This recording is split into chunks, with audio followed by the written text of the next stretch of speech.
से लाजिम है मंजिल का पता मिल जाएगा, कोशिश से लाजिम है मंजिल का पता मिल जाएगा, ढूंढने से आदमी क्या है खुदा मिल जाएगा।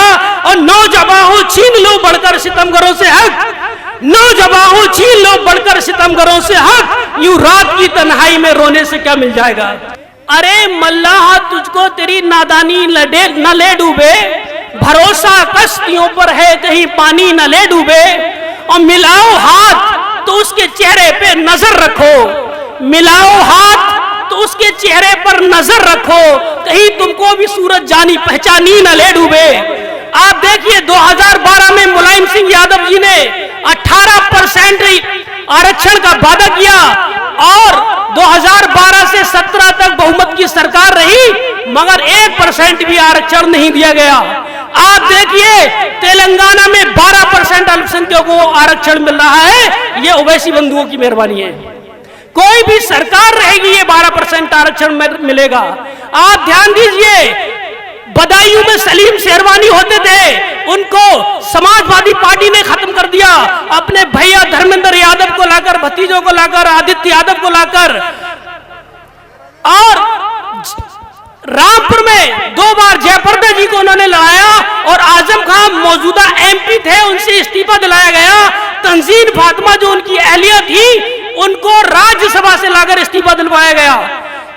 तो आप गौर कीजिए, आज यूपी की सियासत है और वहां हमारी नुमाइंदगी 1% भी नहीं है। आज हमारा एक भी पार्टी का विधायक नहीं है। वहां जयंत चौधरी की विधायक हैं, साहब की विधायक हैं, अनुप्रिया पटेल जी के विधायक हैं, मगर नहीं है तो कोई मुस्लिम कौम की पार्टी का एक विधायक नहीं है।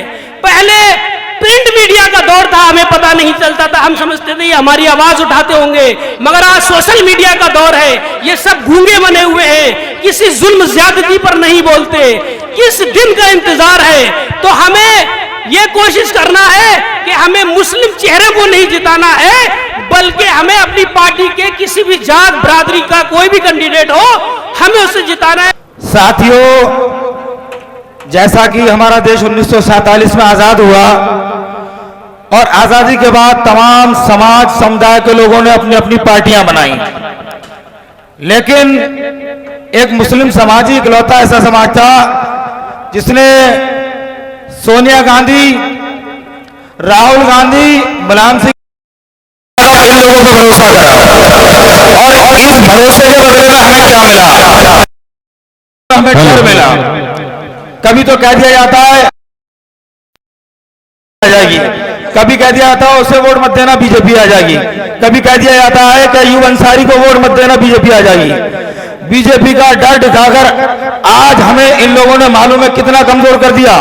एक छोटी सी कहानी मैं आपको सुनाता हूं। उस छोटी सी कहानी से हमें बहुत बड़ी सीख मिलने वाली है। एक शेरनी अपने बच्चे को पहाड़ के ऊपर दूध पिला रही थी। अचानक वो बच्चा नीचे खाई में गिर जाता है। कुछ समय बाद जब शेर जंगल को जाता है और बच्चा बड़ा हो जाता है, वो बच्चा गीदड़ों की सोबत में रहने लगता है। जब वो गीदड़ों की सोबत में रहता है तो शेर की दहाड़ सुनकर जितने गीदड़ थे और जंगली जानवर थे, सब अपने अपने घरों में वापस चले जाते हैं कि शेर आ गया, शेर आ गया। यही प्रोसेस फिर कुछ दिनों बाद होता है, लेकिन उस समय उस शेर के बच्चे में पैर में कील चुभी होती है। सब जंगली जानवर वहां भाग जाते हैं और वो शेर का बच्चा वहीं रह जाता है। शेर जब उस बच्चे को, शेर बड़ा हो जाता है, उस बच्चे को देखता है और उसे कहता है ये तो मेरा बच्चा है। तो शेर का जो बच्चा है वो बब्बर शेर से बहुत डरने लगता है।